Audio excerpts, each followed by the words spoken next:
মা, ভক্ত যদি ভগবানের চরণ পাদপদ্ম লাভ করার জন্য ছুটতে ছুটতে পথে নামে, সে যদি পথের পরে পথ হেঁটে যায়, যখন যার উদ্দেশ্য নিয়ে ঘর থেকে বেরিয়েছে তার কিন্তু দায়িত্ব পড়ে যায়।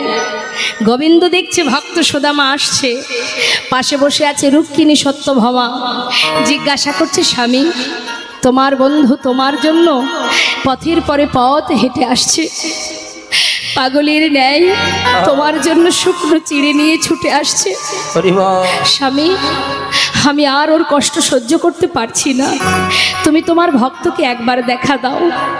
গোবিন্দ বলছে, রুক্মিণী এমন কথা বলো না, আমার বন্ধু আসছে ঠিকই, যখন এত কষ্ট করে ঘর থেকে যাত্রা করেছে আসুক আমার দ্বারে, তবেই তো আমি তো যাওয়ার জন্য বসে আছি।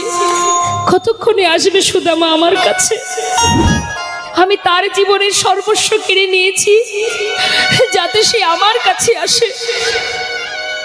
শুধু আমি অপেক্ষায় আছি, একটু অপেক্ষা করো, সময় না হলে তো আমি যেতে পারবো না, সময় হোক আমি ঠিক যাব তার সামনে।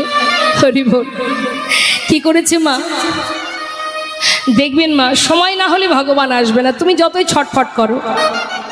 যেমন বাবা মহাভারতে শিশুপাল, ভগবান বলেছিল যে তোমার 100টা অপরাধ আমি ক্ষমা করব, 100 থেকে 1 যখন হবে তুমি যদি নিজেকে না শোধরাও আমি কিন্তু তোমাকে আর বাঁচিয়ে রাখবো না, সেই দিনই তোমার শেষ।